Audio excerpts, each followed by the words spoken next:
Jimmy Akin's Mysterious World is brought to you by the StarQuest Production Network and is made possible by our many generous patrons. If you'd like to support the podcast, please visit givemysterious.fm.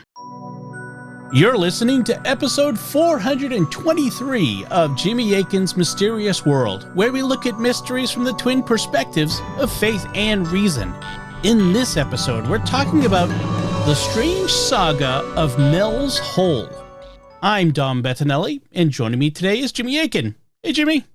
Howdy, Dom. Folks, be sure to stick around for the end of the episode as we'll have your feedback on our recent episode number 412, The Erling Exorcism. But first, in February of 1997, a man calling himself Mel Waters phoned into the late-night radio show, Coast to Coast AM with Art Bell. He said he had a hole on his property in central Washington that was at least 15 miles deep. A hole that wouldn't fill up no matter what he threw in it, that swallowed sound without an echo, and that had even brought a dead dog back to life. Over the next 5 years, his story would grow to include the U.S. government seizing his land, a forced relocation to Australia, a second bottomless pit in Nevada, and a strange seal-like animal pulled up from inside the hole. So, what's the story of Mel's Hole? Is there really a bottomless pit in central Washington? And how did one man and one phone call turn a piece of local folklore into a national modern myth? That's what we'll be talking about in this episode of Jimmy Akin's Mysterious World. So, Jimmy, where does today's mystery come from in the first place? Well, it comes from a single radio show, Art Bell's Coast to Coast AM. That was the dominant paranormal late-night radio show in the 1990s and 2000s. It was broadcast nationally to millions of listeners, and I was one of them. I remember hearing some of the original broadcasts about today's mystery. On February 21st, 1997, a man calling himself Mel Waters called in and described an extraordinary hole on his property. He also didn't call out of the blue. He sent Art a fax first. Art read the fax on the letter, and then he got Mel on the phone. Mel said that the hole was about 9 miles or 14 kilometers west of Ellensburg, Washington, at a place called, or near a place called Manistash Ridge, and his story would unfold across 4 separate appearances on the show over the next 5 years. Let's start at the beginning with Mel's very first interview on February 21st, 1997. What did that first call sound like? Well, Art has just gotten Mel on a special Mel line that he'd set up for him. He didn't have a call screener, so he'd set up special lines and say, if you're this person or in this category, call this number. After reading Mel's fax on the air, earlier in the broadcast, he set up the Mel line and invited Mel to call in. And here's how the conversation opens.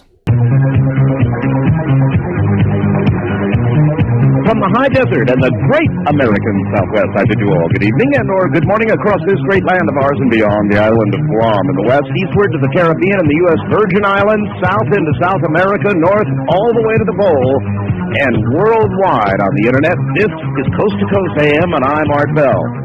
Well, all right. I have got Mel on the line. No thanks to all the Mel imitators on the special Mel line. I finally picked up the phone during the newscast and called Mel's number, and he was just coming in. So I've got Mel on the line. Mel is the guy with the never-ending hole, and we're going to ask him about it here in a moment. And Mel, are you there? Yes, I am. First of all, Mel, thank you for answering. What are you doing up at this time of the morning? Well, after I sent the fax, I'm living in town here now because we had a couple of our buildings out there cave in after the big snows that we had out here last month. Oh, yes. And so thereby goes some of the construction debris into the hole. So, all right. When did you discover this hole? Well, the hole has always been there. We've been out there for a couple of years now, and the hole has been there since we've been there. It's been there since the previous owner was there, and the previous owner there was quite elderly, and I'd say he was there for a good 30, 40 years before we moved in. So that's the setup. Mel's out on his property west of Ellensburg, and he's called Art because something very odd is going on with a hole on his land. Right away, Mel says that the hole has been there as long as he's owned the property and as long as the previous owner had it before him. What did Mel say about how the hole had been used over the years? Well, he says it was used as the neighborhood dump. Everyone in the area threw their trash into it. And he says that that's the detail that first made him wonder about the hole. Here's Mel describing it. We just take all, we take all of our trash, rubbish, anything we have that we have to get rid of, we take it, throw it in the hole. Everyone's throwing their stuff in the hole. The people from around there throw all the stuff in the hole. I mean, it's just been going on for a long time. Well, I got this thinking one day, how come this hole is not filling up? It must be an awfully deep hole. That's a good thing to consider, sure, as you throw stuff in it for decades, literally. And so, I used to be I would say pretty close to a professional shark fisherman. So I had a couple of huge fishing reels, went out there and started letting the line down. I figure after one... Did you weight the line? Oh, yeah. There's, in fact, the original line is still down there. I've just been adding to the line and keeping track of how much line I have used. So I've not reeled it in. And here's where the story gets its hook. Mel decides to measure the hole. He says he's a former shark fisherman, and he has these huge fishing reels. So he ties a 1-pound triangular weight to the line, and he starts letting it down into the hole, and he says he never reels it back in. He just keeps adding more line. Eventually, by his own account, he's let down 5,000-yard spools of fishing line until he's played out over 80,000 feet. That's 24,000 meters, or about 15 miles or 24 kilometers. And he says it's never touched bottom. Did Mel try anything besides line and weight to figure out what was down there? Yeah, he tried lifesavers, the candy lifesavers. The idea being that if the line ever hit water, so, maybe so far down you wouldn't hear a splash, the lifesaver would melt. And so you could check and see if the line had encountered water at some level. And he says it's an old shark fishing trick from his shark fishing days. Here's how he describes it. Did I hit water? So what I did is I sent down a roll of lifesavers. Lifesavers? Yeah, so when it hits the water, the lifesavers will dissolve. That's true. Oh, I see. So very smart. So it's an old shark fisherman's trick there. We used to send our bait out on a balloon attached to a roll of lifesavers, and the bait would go out into the ocean on the tide. Yeah. And then eventually the lifesavers would melt, and the bait would fall to the bottom. How does Art react when Mel first says the hole was over 80,000 feet deep? Well, he starts to do the math out loud, 5,280 feet to a mile, and he realizes Mel's hole is multiple miles deep. If you do the math, as I said, it would be more than 15 miles or 24 kilometers. Here's that exchange. Well, 5,280 feet is a mile, so you really think you've got 80,000? Yes, yeah, I get line in 5,000-yard spools. And so I've gone through that many. Well, you have got a hole then that goes, well, you can't say to the center of the earth, but you've got a hole that goes miles and miles and miles into the earth. I would think a university would be out there, boom, just like that. Well, my wife does work for a local university here, and, we've been talking to them about it, and one of the things is they find it quite incredible that I've let that much line into the ground, but that's what I've been doing. Now, just for scale, 80,000 feet would be more than twice as deep as the deepest hole humans have ever drilled. That would be the Kola super deep borehole in Russia, which got to over 40,000 feet or 12,000 meters. The other striking thing about Mel's description is that the hole has an artificial edge to it. Mel says it doesn't look natural at all up at ground level. It's lined with stone for the first 15 feet and then turns into earth and then rock. Here's Mel describing it. So, what do you got any guesses? I don't. I have no idea. I thought it could have been a mine shaft, but the thing about it is the surface part of it's been very well cared for. I mean, someone built a very lovely wall around it. And all right, tell me about the nature of the side of the walls. In other words, you must be able to look down far enough, at least, to examine the side of the walls. Sure. It's stone for about 15 feet down. Yeah. And then after that, it's soil, dirt, and then further down rock. It's a retaining wall. I'd say it's about a 3.5 foot retaining wall, and it goes down about 15 feet. So he says it's ringed by a stone retaining wall 3 feet to 3.5 feet high, and the wall continues down inside the hole for about 15 feet before turning to earth and then rock. And he says, in spite of everything that's been thrown into the hole, the local wells, water wells, still have perfectly pure water. Are there other strange things Mel notices about the hole, even in the first phone call? Yeah, and two of them stand out. He says that there's no echo when you yell into it, and he says that his dogs won't go anywhere near it. They dig their feet in if he tries to bring them on a leash. Here's how Mel describes both. Have you ever heard anything coming from any sounds or anything? Well, the normal thing to do is kind of like yell into it there, to see an echo, and I've never heard an echo come out of that thing. No echo. At all. That's one of the first things I noticed about it. As usual, I brought the dogs with me. They wouldn't go anywhere near the damn thing, and I went back to the Suburban and hung out over there. So it was kind of if I try to bring them there on a leash, they'll just dig their feet in. They do not want to go anywhere near the hole. Okay, so there's some really strange stuff going on with this hole, and Mel's dogs aren't the only ones in our mystery. There's also a story about a dog that belonged to one of Mel's neighbors. What happened there? Mel says that a neighbor of his threw a dead dog, it was his dog, but it had died, threw his dead dog into the hole and later saw the same dog alive again in the woods. Mel is careful to attribute this story to a neighbor, not himself, and here's how he describes it. This could be an apocryphal story, but one guy claims that he threw his departed canine down into the hole. Oh, really? And the story is the guy that did it swears the dog actually came back to him. And he was really? A hunter. He was a hunter. The story is that he was a hunter, and he was out there hunting, and he saw the same dog. He had the same collar. He had the same little little metal thing on his collar there, and he said it was the same dog.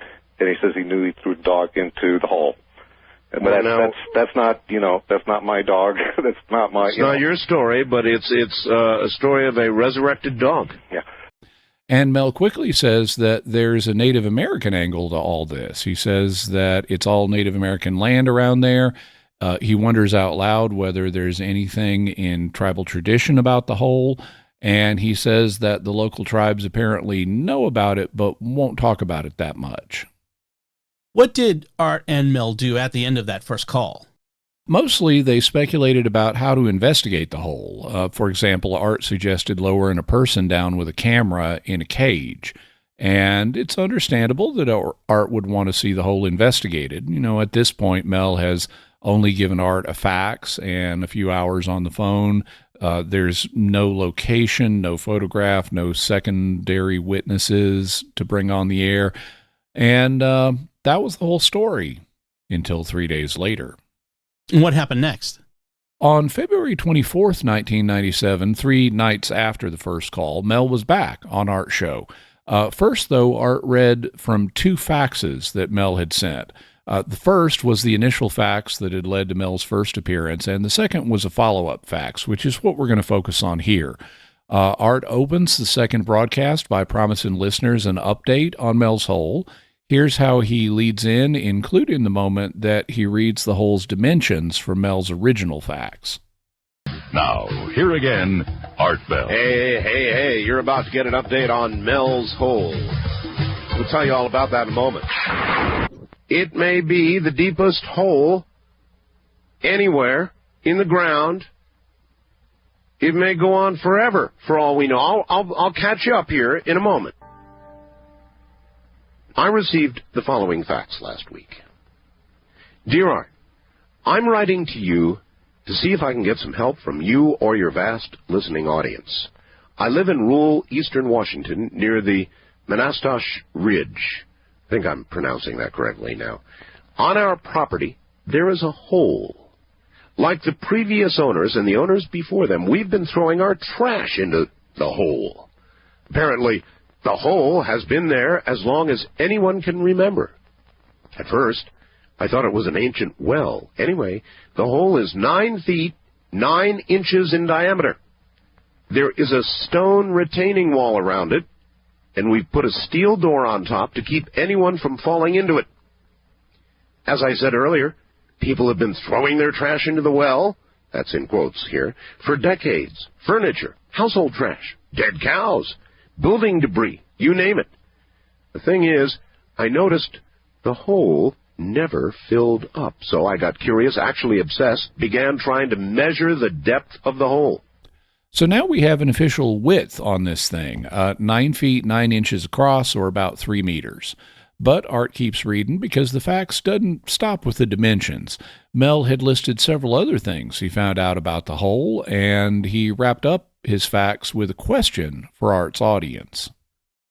There's nothing else particularly strange about it except for 2 other things. Dogs refuse to get within 100 feet of the hole. Birds won't sit on the retaining wall or metal door. Another strange thing is there's no echo when you yell into the hole. Indeed, I've never heard anything hit bottom when tossed in. We once tossed in an old refrigerator, and we never heard it hit bottom, no crash, splash, or crunch. I hope your listeners can help with possible explanations. I'm wondering if this, based on my measurements thus far, might be the deepest hole on Earth. Signed, Mel Waters. And it's in this second interview that things start to get much weirder because between the first call and the second call, Mel says men in yellow hazmat-style gear showed up on his property. He says there were armed soldiers, vehicles he didn't recognize, and people who wouldn't identify themselves. What did Mel say about the people who showed up?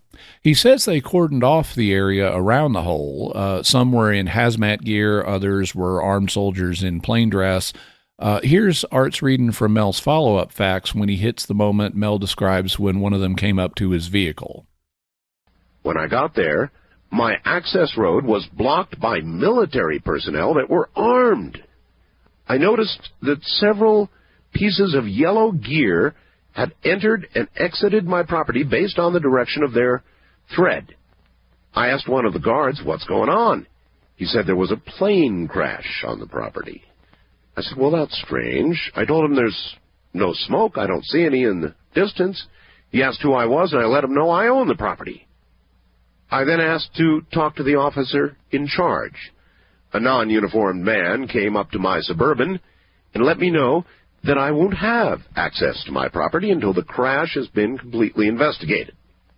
I mentioned the yellow gear and the lack of smoke, and that they were on my property. I was told by this man that it's not necessarily my property, and that it would be very easy to find a drug lab on my property. Well, I got the drift. I asked if I could leave. He said, sure, don't come back until we contact you.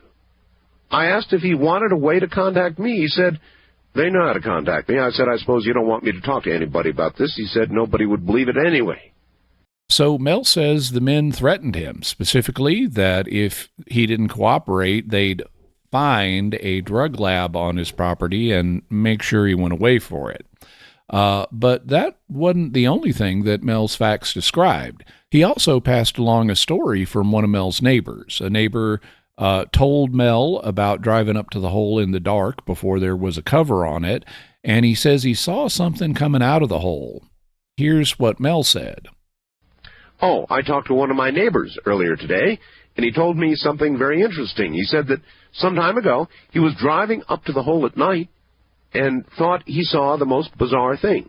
He said he saw a beam of solid black coming out of the then uncovered hole. I said, what do you mean? He said he saw something blacker than black coming out of the hole, like a searchlight reaching into the sky as far as he could see. So a neighbor saw a beam of black light or something that looked like that coming up out of the hole. Also, Mel said that transistor radios brought to the edge of the hole started playing programs from decades earlier. Mel also appeared by phone in this episode, though here we're focusing on his faxes. And then after this interview, Mel goes quiet for almost 3 years. What about the third show where Art discussed Mel's hole in April of the year 2000? By April 24th of 2000, the audience knew the basic story, and when Mel came on again, he had new details.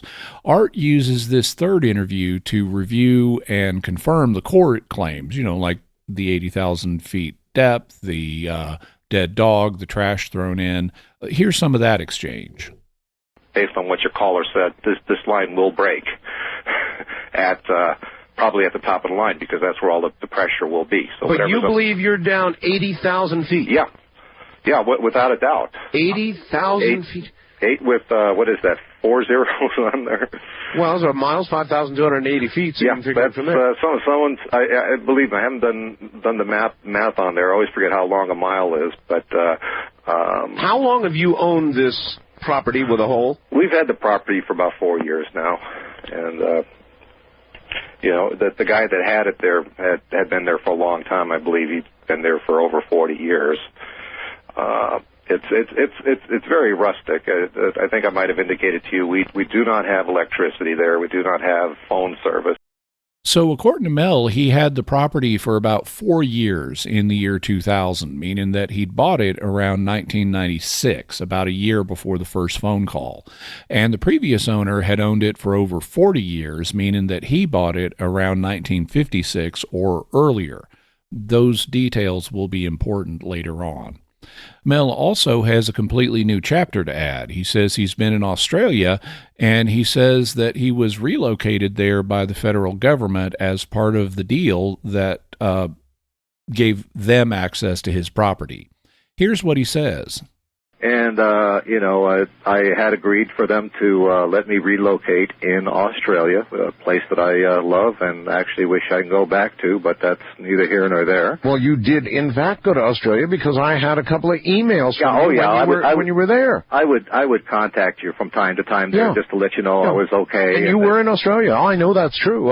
So you had taken the money, and I figured you were probably sipping martinis in some nice Aussie outback location with lots of nice young very Australian, and just having a nice life. Combing my beard and all that stuff. So what the hell? So according to Mel, between 1997 and 2000, the federal government bought him out, effectively. He says that they gave him a substantial annuity. An annuity meaning a fund that pays you out a certain amount of money every year. Mel turned over the property, or at least let them have access to it, and then he relocated to Australia, where he lived for a while very comfortably. He received several payments of $250,000 each, and at least according to some reports, they totaled around $3 million, which would be almost $6 million today after all the inflation the government has caused. And although Mel was doing very well in Australia, he came back to the U.S. in December of 1999. Part of the reason why was to help his nephew move from Tacoma to Olympia, Washington. And some really strange things happened on that visit. Mel explains. We moved him down there in a U-Haul truck, and I was driving the truck back, and I was going to take the bus back to Olympia. There was some strangeness that occurred on the bus. There was an altercation. There were, from what appeared to me, there were policemen and transit people that came over there. I was asked to give my statement. I said, no, I got to get back to Olympia, blah, blah, blah. I can't miss the last bus. They said, that's okay. You could talk to us. We'll drive you back in the van. That was the last thing I remembered, because when I had woke up, it was about 12 days later, and I was in a real seedy part of San Francisco, lying in an alley. These winos were basically trying to get me to sing On the Road Again. So Mel had been offered a ride back to Olympia in a van. Then there's this hole in his memory, and he woke up about 12 days later in an alley in San Francisco. Art then pressed Mel about what happened with the money he had been paid, and Mel said that since he and his wife had divorced, he no longer had any claim on the land where the hole was, so he wasn't receiving any new payments in connection with it. And he had invested most of the money that he had received into doing research on wombats in Australia. But when he tried to access his remaining funds after he woke up in San Francisco, the money wasn't in his bank account, and he had to let go the people who were working for him on the wombat research. Then they moved back to the story of Mel waking up in San Francisco, and it turned out that he was missing some teeth, some molars from the back of his mouth. So there I am, lying in the gutter, no teeth. I could still see the tape on my arms where they had taped down an IV or some sort of thing to it. So I was out of it for the longest time, and I contacted my nephew, and he managed to get me a bus ticket back north. The significant portion of this is that Mel could see where an IV had been taped to his arms, so he had apparently been drugged in the 12 days that were missing from his memory, which raises all kinds of questions about who drugged him and why. Since the last people he had a clear memory of talking to were the police and some transit people. And he also knew that there was government interest in his case, since the government had been, paying him for access to the hole on his property and to have him relocate to Australia. When he woke up in the alley, Mel also discovered that his custom-made belt buckle had been stolen. Now, Mel was a craftsman who made and sold belt buckles, and he was wearing one that he had made himself. The buckle, of course, could have just been stolen by a wino who liked the way it looked, but there could also have been something more to it, because there was something very special about this buckle.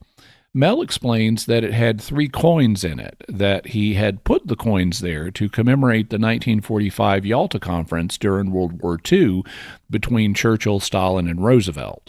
Basically, the motif on there is I had 3 coins, that I had affixed to it in bezels. Right. There was a coin with Winston Churchill on it.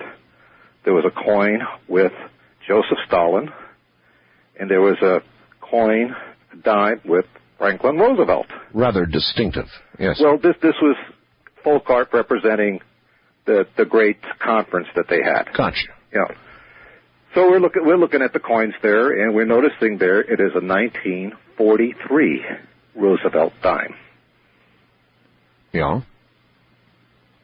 Franklin Roosevelt was still alive in 1943. And that's significant because in the United States, living presidents are not depicted on currency. Part of the reason for that is to avoid building up an atmosphere of monarchy or royalty around them. Well, Franklin Roosevelt died in 1945, and he wasn't depicted on currency until 1946. That was the year the first Roosevelt dime came out. So there never was a 1943 Roosevelt dime, at least not in our timeline. And this started people thinking that maybe Mel's hole had an interdimensional quality. Because Mel had found this coin on his property, somewhere near the hole. On my property, I cleared the land. I found that Nazi sort of gun there. It was a P-38 that I gave to the landlord as a deposit. I recall, yes. And we dig up all kinds of things, bits of metal and stuff like that. Well, I found one time I was digging around there and just rooting around, I found one of these red Chinese lucky money envelopes. The kind the Chinese give it to each other on New Year's? Yes. And it had 10 of these dimes in it. So I got 10 dimes, I'm making, these belt buckles. I put one in each one there. So we're examining this dime here with this fellow in Ellensburg, and it struck us at the same time. I mean, when I told you 1943 Roosevelt dime, you thought, okay, well, it couldn't exist. We had a dime that there's no way it could exist. Right. There was also something else strange about the dime because it had a very distinctive mark for the mint at which it was made. If you look at a coin, you'll see a letter of the alphabet that stands for the name of the city where the mint was located. Like, for example, if you look at a coin and you see a D on it, that means it was made at the Denver Mint. But Mel's dimes had something unexpected. But it looked just like your normal dime, but from 1943. And the only other thing that was kind of peculiar about it was that it had a B as in baby mint mark on it. Now, we have S for San Francisco, P for Philadelphia, D for Denver. Correct. But I have no record anywhere of a B as in baby. Or Boston. Boston. Could be Boston. I don't know what it was, but I know of no B mint mark on a dime. So that would strengthen the possible interdimensional connection, since there is no Boston Mint in the United States. Although there was one. In fact, the Boston Mint was the very first mint in what is now the United States, though it stopped minting coins in 1682, almost a century before we threw off the shackles of our former British overlords. No offense to our former British overlords. There are also no other mints in the U.S. that use the letter B. Mel had actually made several buckles like this, and he'd sold one of them to a guy that he knew. So once they discovered the 1943 Roosevelt dime, this happened. But, yeah, he took it to a coin dealer, and the coin dealer was just amazed. He had he couldn't even begin to grasp what he was holding in front of him. You know, he started telling him, I don't know, this could be a prototype. Well, nothing explains it. I mean, time travel, what would explain... But something created before Roosevelt would have even died. You know, when they created that dime, they went to, they sped up the process to get a Roosevelt dime after he died. But there's nothing that explains it. The guy offered him a huge amount of money, the coin dealer. Here, I'm going to write you a very substantial check. You give me the dime. The guy says, let me think about it, okay? I'll give you my number. You give me a call, and I'll let you know what I think. And make a long story short, a day or two later, this guy is visited by Treasury officials there who said they have to confiscate this coin from him for some legal reason or another, so they took the coin away from this guy. Should have made the deal the day before. He should have. So the Treasury Department officials took the coin, and that could have been why Mel's own buckle had been taken too. What about Mel's last appearance on the show? That was in January of 2002. Art opens it by walking the audience through everything that's happened with Mel since 1997, and then once Mel comes on the air, he tells Art about a new hole in Nevada. He says that after he got back from the Australia relocation effort, he came through Nevada and stumbled on this new hole. He says it's on Bureau of Land Management, or BLM land, not private property this time. And it's also about 9 feet across, like the first one. Here's how Mel describes what the new hole looked like up close. Okay, you're walking up to it, and what you see sticking out of the ground is the hole itself is the same dimension as the one in Ellensburg. It's wow. Wide. 9 feet in diameter? 9 feet in diameter. This one had a metal collar around it. A metal collar? Solid metal collar. That rose from how? 2 feet high and about 2 feet deep.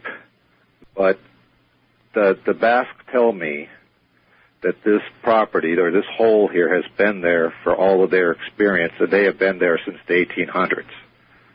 Just the way it is, but the same hole. On not their land. They don't own this land, Art. This is probably U.S. government land. Well, the majority of land here in Nevada is BLM. Well, exactly. We'll come back to who the Basques are. But it's after this that Art frames the new development for the audience by saying, Mel Waters is my guest, and we're beginning to hear about a second hole, oh my goodness, right here in Nevada. Mel is connected with Native Americans here in my state in Nevada and the Basques, and they've led him to this second well. covered with metal. It's got a metal collar all the way around it, and get this, folks, going all the way down inside the well. The metal continues as far as the eye can see. The hole is 9 feet in diameter, and as far as you can see, the metal continues down. And it's in this 2002 appearance that Mel's story takes a new turn, because at the new Nevada hole, he says he and some friends decided to actually try the experiment that Art had suggested back in 1997. They're going to lower instruments down into the hole, and then they're going to send something living down to see what happens. What experiment does Mel say they ran first? He says they ran a control experiment with ice. They put 1 bucket of ice on the surface and then lowered an identical bucket of ice down the hole on a rope. Then they pulled up the lowered bucket, and the ice in it, Mel says, was behaving very strangely. Here's how he describes it. The first thing that we did is we had a whole bunch of Safeway or 7-Eleven bags of ice. Uh-huh. You know, the kind that you buy, and we had a couple bags of that. So we had put one in a bucket on the surface, and we lowered another bucket of ice into the hole, 1,500 feet. 1,500 feet? Yeah, we had access to a nice winch and about that much. We only had 1,500 feet of line, and that's what we... What was the idea of lowering ice into it? Well, first of all, my curiosity is that I wanted to know, was it hot or cold down there? Okay. So we basically waited for the ice to melt about halfway on the surface, and then we would hoist up the... I see. So your ice, you had test ice on the surface. Yeah. And so we lowered it down there. We waited for the ice to melt on the surface there, and it got about half melty, So it was sitting in a bowl of, in a bucket of water with a few bits of ice floating around. We brought it up. And the ice in the bucket did not melt. It didn't melt? It was not melted. So the ice they lowered in didn't melt the way the ice in the control bucket on the surface did. When they pull it back up, Mel says the ice that they lowered gives off what he calls eternal heat. It has heat coming out of it, but it still stays ice. And what did they do with the bucket after they pulled it back up? He says they put it on a cooking fire to see what would happen, and he says the ice still didn't melt. Instead, it started to give off heat. Here's how he describes it. But we said, okay, what we'll do here is we take this bucket and we'll stick it on the fire. And we had a little place to cook there. Stick the bucket with the unmelted ice? Unmelted ice. You put on a fire? We put it on like our cooking fire there. And the ice catches fire. What? The cubes catch fire. And I guess maybe catching fire might be the wrong word. That the ice, we took it off the fire right away. So we set it on the dirt, and the stuff in the bucket was still burning. And again, burning might not be the right thing. It was giving off heat. Was there flame? It was not so much a flame as a kind of have you ever used a gas stove? Sure. Okay. It was like the barest turning a gas stove on. It was like it was glowing like that last flicker before you turn it off completely. That's what it was like around all the... One guy took some of the stuff home. He put it in his wood stove. The thing has been keeping his place warm. Yeah, in northern Nevada, it's very cold. Oh, So this is like giving off eternal heat? Then they tried the next step, lowering live animals. And what did Mel say happened when they lowered something alive into the new hole? Well, they didn't lower a person down, which is really good because you never experiment with humans until you've proved something is safe using animal testing. Mel said they lowered a sheep down into the hole on a rope and then pulled it back up. When they got it back to the surface, the sheep was intact on the outside, but its internal organs were just gone. Here's how Mel describes it. So he started cutting into the sheep, and it looked like the sheep had been cooked. It was the flesh was hot underneath. When he started cutting through the sheep here, it looked like the sheep had been cooked. Oh, my. We got the sheep on this table that we, eat at, and, this guy's cutting the sheep open here, and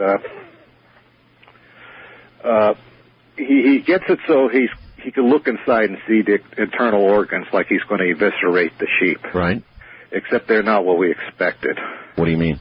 It looks like there was gel in the cavity there, and something that looked like this huge tumor, and almost taking up the entire length of the body cavity, the heart, the lungs, with whatever parts the sheep comes with, they weren't there.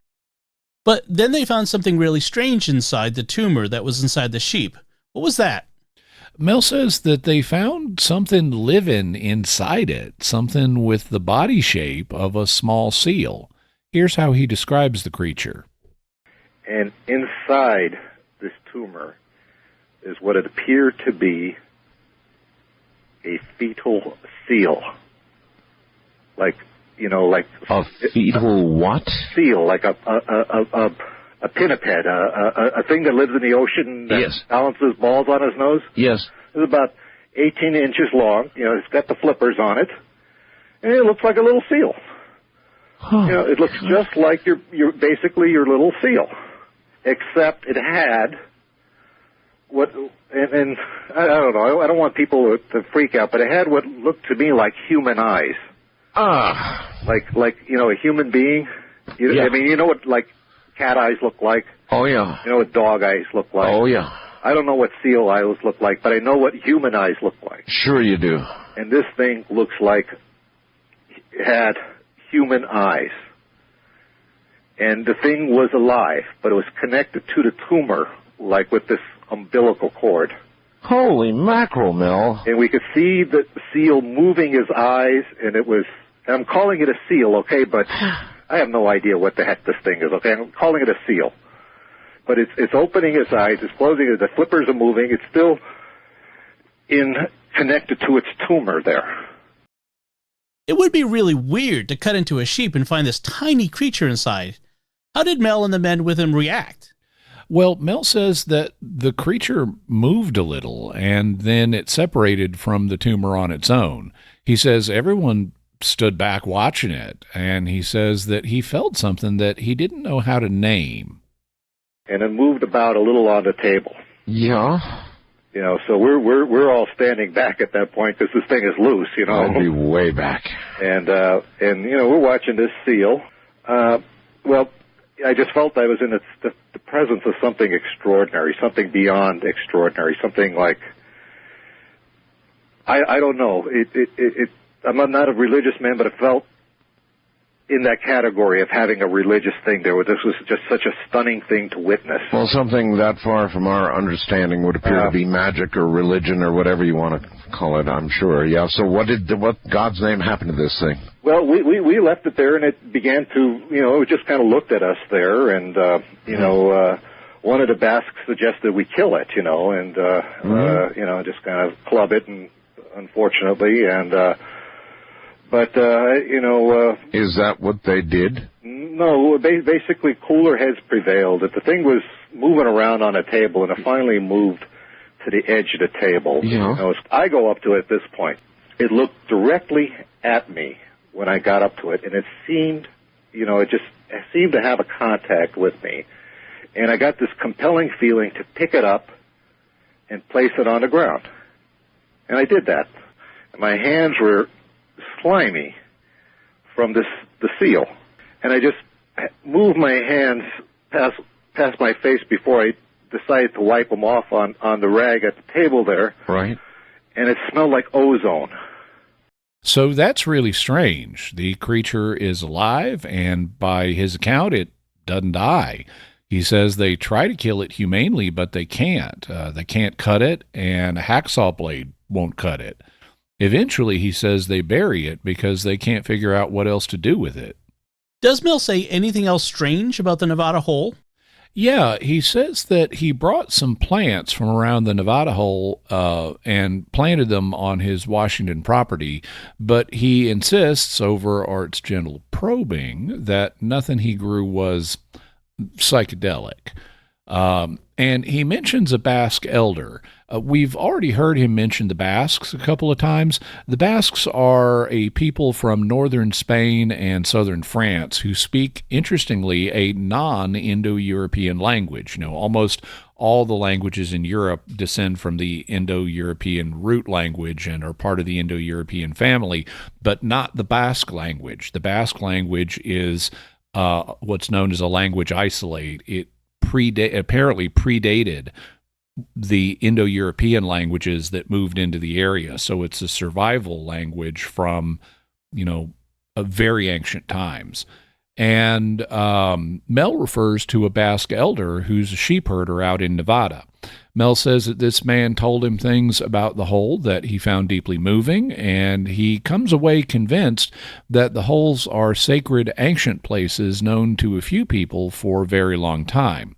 And in the closing moments of his 2002 appearance, Mel says he's about to go off-grid. Here's how he begins to sign off. But I'm going to be away from civilization for a good part of time, so it's going to be difficult. I'll probably give you another contact when I get back to some sort of civilization, probably from Nevada. But I probably will get in touch with you again.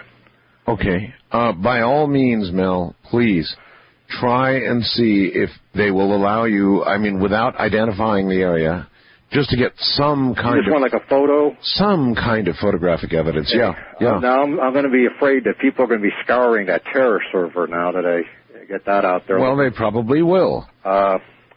I want to bring the final thing, because we were talking about the Basque elder that I was talking to. And it was a very profound experience for me to talk with him. And though he was not that much older than me, I felt that he was a great deal older than me. Wiser. And the Basque gentleman also gave something to Mel. Yes. And he got tired, and he was going to retire for the night. And he took my hand, to clasp it. And in my hand, he put something in my hand when he was leaving. Yes. And he closed my hand. Yes. And he just told me, put that away. So he said, put that away. So I just, put it in my pocket and sat around talking with his family. And someone said, aren't you going to look at what, the great-grandfather gave you? Uh-huh. And I said, oh, okay. And so I take it out of my pocket, and it's a 1943 Roosevelt dime. They told me he had found a similar packet of Roosevelt dimes. Oh, my God. Up there in Nevada, Chinese red envelope. And they said, and I said to him, you know how valuable this thing is? I said, you know what this would sell at a coin auction? They said, no, you have to have it. You need to have this. Do you have it now? I have it. It's in my hand as we speak.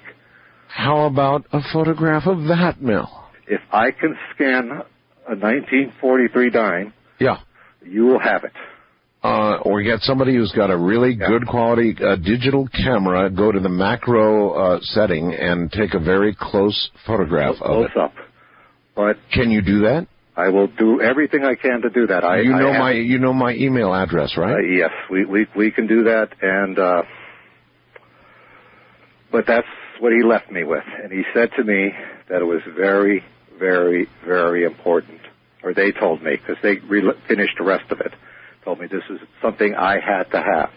Now, I hadn't told them anything. In fact, outside the fellow in Ellensburg, no one else knew about the dimes and the red envelope. But he found one out there, and he had it for years. I think he had it since the 40s, to be honest with you, late 1943. Mel, all I can tell you is we are out of time. This was one hell of a story. So, like Mel, the Basque gentleman had also found a red envelope with 1943 Roosevelt dimes near the second hole in Nevada.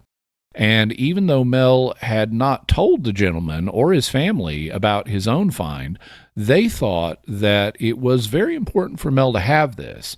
Mel said that he would try to get Art a scan or photo of the dime, but as you heard, they were out of time and had to end the conversation. And that's essentially the last thing Mel Waters has said on Art Bell's show. He went silent again, and this time, so far, he hasn't come back. And what happened after Mel went silent in 2002?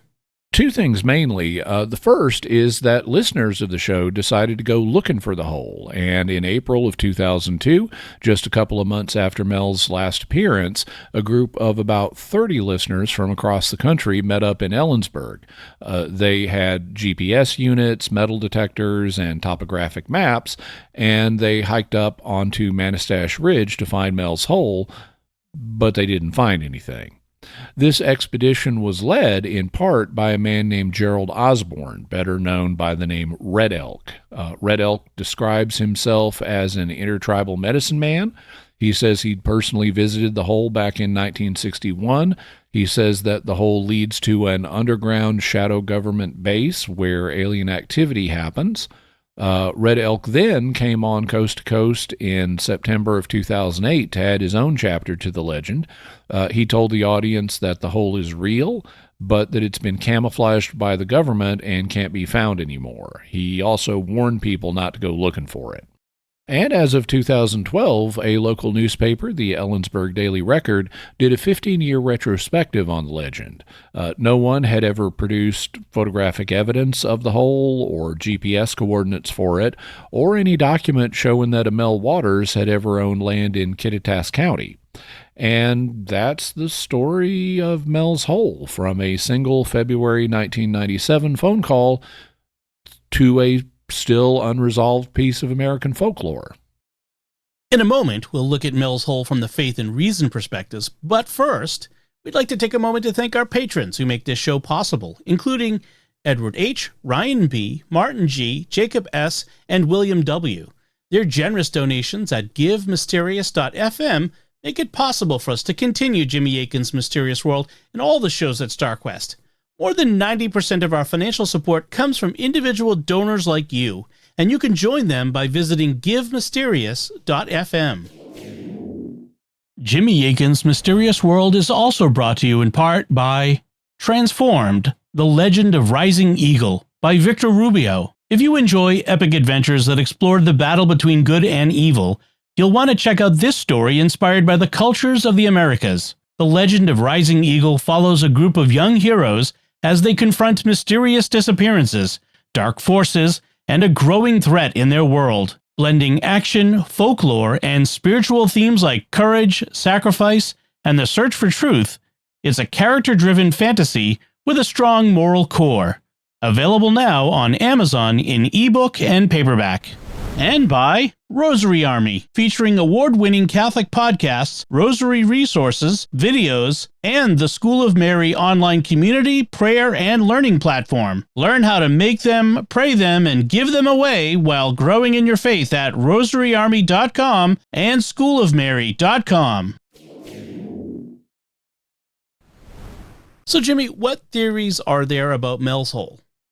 Well, there are basically two theories. First, that Mel's story is absolutely true, and that there really is such a hole on his property, as well as a second one in Nevada. The second theory is that this was all a hoax. Okay, then what can we say about Mel's hole from the reason perspective? Well, the reason perspective is pretty clear here, and I'm not going to drag this out, so we should just say it. There is no evidence that Mel's hole exists, and a lot of evidence that it doesn't. In other words, this was a hoax. Let's walk through the problems with the story. I imagine there are several big ones. One of them is likely the sheer size of the hole, its depth. Yeah, Mel's claim is that he let out at least 80,000 feet or 24,000 meters of fishing line without hitting the bottom, and that's more than 15 miles or 24 kilometers deep. For comparison, as we said, the deepest hole humans have ever drilled is the Kola Super Deep borehole in Russia. It reached about 40,000 feet or 12,000 meters, roughly half of Mel's claim, and that took 24 years and Soviet-era state engineering to do it. So, if it took them that long with industrial backing. How did this thing get on Mel's property? The geologists who've been asked about Mel's claim are also unanimous that this kind of hole is just not possible. Geologist Jack Powell of the Washington State Department of Natural Resources told the Ellensburg Daily Record in 2012 that a hole of the kind Mel described simply cannot exist. Here's the precise quote. Geologically and physically, it's not possible for a hole to be that deep. The hole would collapse into itself under the tremendous pressure and heat from the surrounding strata. Let's explore that a moment for listeners who wonder why you couldn't just keep having a deeper and deeper hole. Why would such a hole collapse? Because at those depths, two things happen.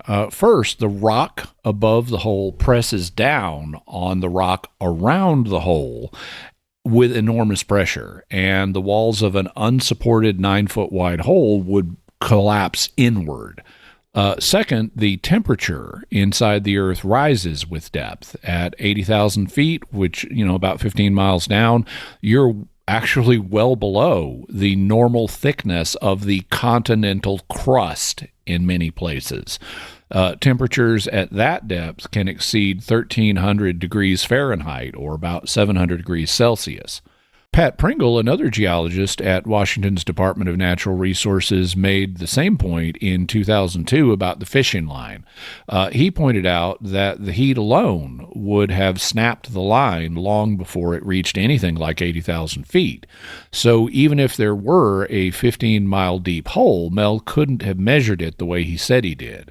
And here's how the point was put in the Seattle Times in 2002.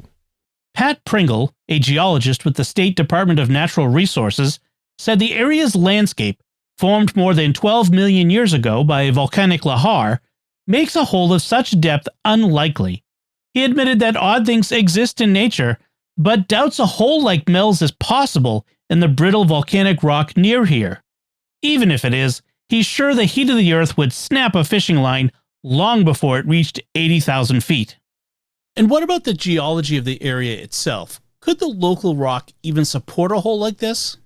No, and that's another red flag. The land around Manistash Ridge was formed by volcanic activity, specifically by a giant volcanic lahar, or mudflow, more than 12 million years ago. It's brittle volcanic rock, the kind that fractures easily. It's the kind of stone that would be terrible for a vertical shaft 15 miles deep. So both geologists who've commented on the hole agree on this same point. It can't be the kind of hole that Mel describes. Let's talk about Mel himself, because there's a problem with him too. Yeah, and this is a big one. When the reporters in Kittitas County looked for any official trace of a person named Mel Waters, they couldn't find one. No property records, no voter rolls, no utility hookups, nothing in the records that would normally show a person like him living west of Ellensburg in the 1990s. And, Mel never gave out a real address. Couldn't you just chalk that up to Mel using a pseudonym when he was on Coast to Coast so that he wouldn't be beset by crazy people wanting to see the hole? Oh, sure. I have no problem with the idea of Mel using a pseudonym for privacy reasons, but that doesn't mean that we can't verify if he lived in the area or that the hole existed, because Mel didn't just use a pseudonym. He never sent Art any evidence for the hole or his other claims. He never produced photographs. He never produced a sample of anything from the hole, not a piece of stone, not a piece of the eternal heat ice, not the body of the seal-like creature, not a scan or a photo of the 1943 Roosevelt dime.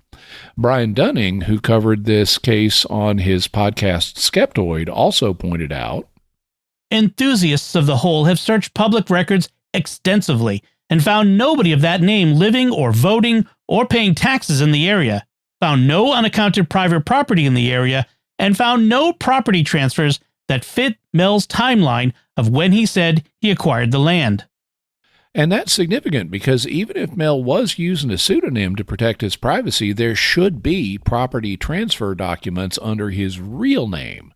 Remember, in 2000, he said that he'd owned the property for 4 years, so he bought it around 1996.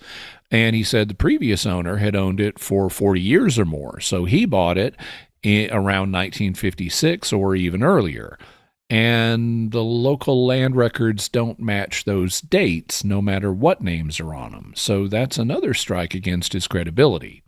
And frankly, if this wasn't a hoax, then it shouldn't be hard to figure out Mel's real name, because the story didn't involve just him. Remember, Mel said that his neighbors had been using the hole to dump their trash into, like the neighbor who threw the dead dog into it only for the dog to come back to life. And the people in the area had been dumping their trash into it for a long time. Art, said it was literally decades, but even if Art was mistaken on that point, this was not just a story that involved Mel. There were a lot of other people in the area who knew about Mel and the hole. So even if Mel wanted to use a pseudonym on the air to protect his privacy, it should not have been hard for people to figure out who he was in real life or where the hole was, unless this was all a hoax. And what about the 2002 expedition when they tried to find the hole? Well, as you'd expect, they came up empty-handed. 30 people, GPS units, metal detectors, topographic maps, a physicist and a paranormal investigations team, and a local shaman who said he'd been to the hole in 1961, hiked Manistash Ridge for an afternoon and couldn't find any hole. The Seattle Times reporter who tagged along also noted that as soon as the search got hard, Red Elk shifted topics from finding the hole to lecturing the group about an inner-Earth civilization with giant lizards that take human slaves for reproductive behavior. Here's how the Seattle Times reporter put it. Up on the ridge, the search was bogging down. Red Elk had long since given up, preferring instead to lecture on a world called Inner Earth beneath the surface. With giant lizards that make sex slaves of humans, the place sounded a bit like the 1980s miniseries V. What about the individual claims? The resurrected dog, the seal-like creature, the radios picking up old broadcasts? Well, these are all Sherlock Holmes in the case of the missing evidence. Every one of them is the kind of story that you can't falsify. There are no documents, no physical samples. Take the resurrected dog. Mel doesn't even claim he saw it happen. He just repeats the story, says his neighbor told him about it, and he doesn't name the neighbor. The transistor radios picking up old broadcasts element is the same. It's a story Mel says he heard from someone else. And the seal-like creature that he says he did see only appears in the 2002 broadcast, 5 years after the original story, but he never produced a photograph, a body, or even a witness to the baby seal creature. By that point, Mel had already been on the air 3 times, so the audience, would expect the story to escalate at each new appearance, and guess what? It did escalate at each new appearance. And what about the dimensions? The hole is supposedly 9 feet, 9 inches across. That's very specific. Well, specific numbers do make a story sound more plausible, but you got to ask, where did the numbers come from? And the answer is they only came from Mel. Nobody has independently measured the hole because nobody has independently even seen the hole. So what do most people who've looked at this think actually happened? The mainstream assessment from geologists and other investigators and from the local newspapers is this is just a hoax. Coast to Coast AM in the 1990s was, notoriously friendly to imaginative callers. Art Bell would let people tell their stories at length and on the air. He had airtime to fill. And he didn't make great efforts to verify a caller's identity in advance. What did he think he was doing? Jimmy Akin's Mysterious World? Well, geologist Jack Powell did point out something interesting, though. He said that there's probably a real old mine shaft somewhere on, private property in the area, and that could be what gave the local legend its initial seed. Mel just borrowed an existing piece of folklore and then built it up and made it cosmic.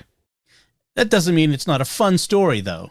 No, as Art Bell said, it's one heck of a story. It has a lot of fantastic elements that make for a good story. The depth, the lack of an echo, the resurrected dog, the eternal heat ice, the unkillable seal, the government takeover, the Australian relocation, and the 1943 Roosevelt dimes in red envelopes. And as long as you keep it in perspective as the fiction that it is, well, then it's okay to enjoy it as a story. And now, what can we say about Mel's Hole from the faith perspective? Oh, not a lot. Obviously, lying bad, so you shouldn't tell false stories with the intent to deceive people, though given how unbelievable this story is, it isn't fully clear that Mel was intending to really deceive people, certainly not in the long run. You could also read what he did as a kind of, elaborate joke. However, I would mention that the Judeo-Christian tradition does have an element in it known as the abyss. The Greek word for abyss, abyssos, just means bottomless. It comes from the roots which means not, and the word byssos, which means bottom. So an abyss is something that's bottomless. Thus, in some English translations of the Bible, you'll read about the abyss or the bottomless pit. This idea appears in Second Temple era Jewish literature like First Enoch and Jubilees. We talked about First Enoch in episodes 323 and 324, and we talked about Jubilees in episode 319. We also talked about the Nephilim who show up in these stories in episode 386. In First Enoch and Jubilees, the angels who fell by mating with human women in Genesis 6 are then confined to the abyss, and it's where they'll stay confined until the Last Judgment, when they'll be transferred to the lake of fire. Thus, in Luke 8, the demons in the Gerasene demoniac beg Jesus not to send them into the abyss, but to let them go into the herd of pigs. We read, "And the demons begged him not to command them to depart into the abyss." And in Jude 6 we read, "The angels who did not stay within their own position of authority, but left their proper dwelling, he has kept in eternal chains under gloomy darkness until the judgment of the great day." Similarly, 2 Peter 2:4 says, "God did not spare angels when they sinned, but cast them into Tartarus, and committed them to chains of gloomy darkness to be kept until the judgment." And in Revelation 9 we read, "And the fifth angel blew his trumpet, and I saw a star fallen from heaven to earth, and he was given the key to the shaft of the bottomless pit. He opened the shaft of the bottomless pit, and from the shaft rose smoke like the smoke of a great furnace, and the sun and the air were darkened with the smoke from the shaft. Then from the smoke came locusts on the earth, and they were given power like the power of scorpions of the earth." And those locusts are symbols of the demons who were confined in the abyss. So we do find the image of a bottomless pit in the Judeo-Christian tradition, but this has nothing to do with Mel's Hole, because the biblical bottomless pit is an image used to symbolize a spiritual realm, not an actual physical location like Mel's Hole was supposed to be. So the inhabitants of Ellensburg, Washington, don't have to worry about demon locusts are going to come swarming out of the ground to get them. So, Jimmy, what's your bottomless line? Mel's Hole began as a single February 1997 phone call to Art Bell's Coast to Coast AM. It grew over 4 appearances across 5 years into an elaborate paranormal late-night radio story, but every dramatic claim in the story comes from just one man, Mel himself, and the story is simply not credible. Geologists at the Washington State Department of Natural Resources have said that such a hole of the claimed depth is geologically impossible. It would collapse from pressure and heat, and that the fishing line Mel says he used to measure it would snap long before it reached the depths he describes. Local reporters could not find any record of a Mel Waters ever owning property in Kittitas County, Washington, and even if he used a pseudonym, Mel should have been found because of how many locals he said knew about the hole. A 2002 expedition of 30 people with GPS, metal detectors, and a guide who claimed to have seen the hole personally still came back empty-handed. Speaking from the reason perspective, this was a hoax, but that doesn't stop it from being a fun late-night story. And, Jimmy, what further resources can we offer folks? We'll have links to information about Mel's Hole from Wikipedia and Grokpedia, also an article from the Ellensburg Daily Record, one from the Seattle Times, the Skeptoid podcast, and if you want to hear all the original Mel Waters interviews in all their glory, we'll have a link to an archive of Mel on Coast to Coast, as well as his guest page at Coast to Coast AM.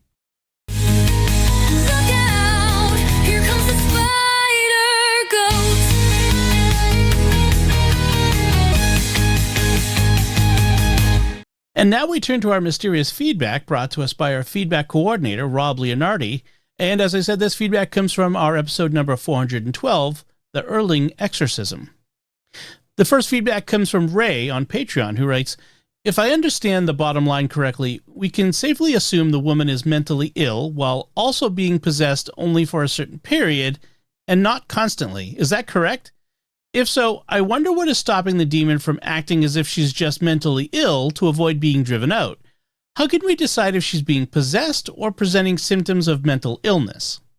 Well, it can be difficult to discern the border between mental illness and genuine possession. The sort of bright line test is anything paranormal happening?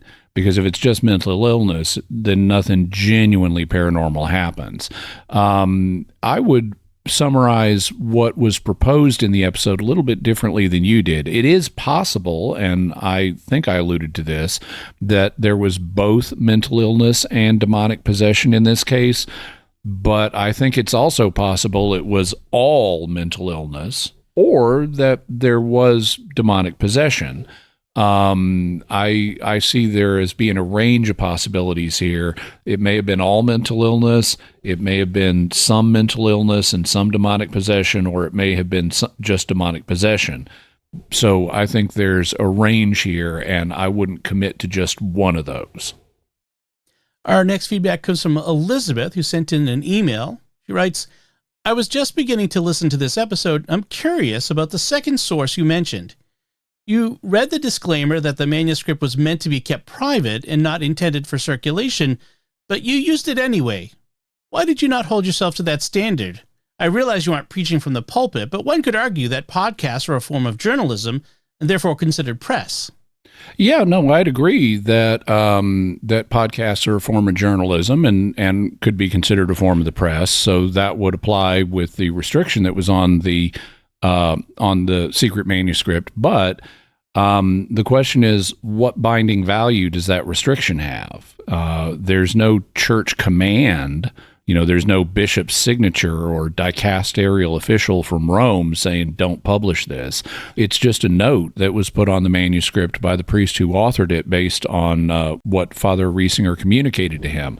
So it's just a private request. It's like if I wrote a manuscript and said, don't publish this, well, that wouldn't have any binding authority. It's basically just an instruction from me, a private individual.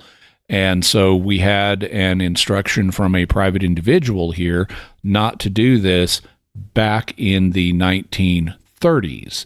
So this is 90 years ago, and all the people involved are dead.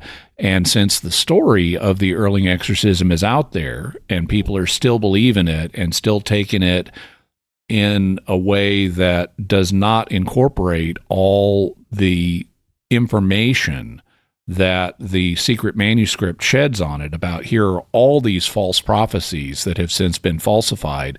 Well, I judged that there needs to be a counterbalance in the modern record saying, hey, we know more than they knew back in, the 1930s. They made all these predictions. They've all been falsified, and you need to take that into account when you're evaluating this. So since this was only a private request, and it was only by people who are no longer alive and therefore cannot be hurt or embarrassed by the material, and there is a public need for the material in the secret manuscript to be known so people can properly evaluate the Erling exorcism, I judged that A, I wasn't bound by that request, and B, there was a reason for going ahead and publicizing what's in the secret manuscript. Our next feedback comes from Airbus 320 on Discord, who writes, I've often wondered why the topic of demonic possession generates so much interest in Catholic circles. It is very rare and kind of a distraction from the more common ways that demons affect us. Our resentments toward one another are a far greater danger to us than possession. I agree. I think that it's worth knowing about demonic possession and demonic possession cases, but I see a lot of people who are just too fascinated by this subject and have an unhealthy interest in it. That's why I don't cover it all the time on Jimmy Akin's Mysterious World. You might think, hey, it's a Catholic show about mysteries. You ought to be doing demonic possession all the time, but no, I'm not personally fascinated by that topic, and I'm not, even though I know I'd get a lot of clicks, I'd get a lot of traffic if I turned this show into demonic possession of the week. But I'm not interested in doing that. I'm interested in a broad engagement with all the mysteries in the world that don't just focus on this, which is rare and in the grand scheme of things is pretty minor. All right, and that's all our feedback this time. And now it's time to hear from you. What are your theories about the strange saga of Mel's Hole? You can let us know by visiting our website at sqpn.com or the Jimmy Akin's Mysterious World Facebook page, sending us an email to feedback@mysterious.fm, sending a tweet to @MYS_world, visiting the StarQuest Discord community at sqpn.com/discord, or calling our mysterious feedback line at 619-738-4515. That's 619-738-4515. And I want to say a special word of thanks to Oasis Studio 7 for the video and animation work in this episode. Check it out by going to youtube.com/Jimmy Akin. And while you're at my YouTube channel, be sure and do the YouTube things. Like, comment, hype, share the podcast with others, and be sure and subscribe. I'm trying to get to 200,000 subscribers, and you can help us get there. I'd love to have you as part of the Mysterious World family.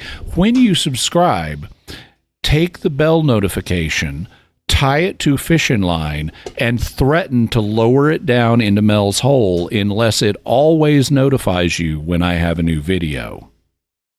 All right. So, Jimmy, what's our next episode going to be about? Well, this week we looked at Mel's Hole, which is pure fiction. But next week we're going to be looking at some holes that really do exist and are really huge, and nobody's sure why they were built. So next week we're going to be going back to 1800s Liverpool and look at the mysterious tunnels built by Joseph Williamson. Folks, be sure to check out the Mysterious World bookstore at mysteriousworldstore.com for links to all the books and videos that Jimmy mentions in the show.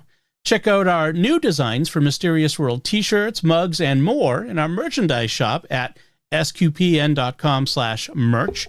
And you'll find links to Jimmy's resources from our discussion on our show notes at mysterious.fm/423.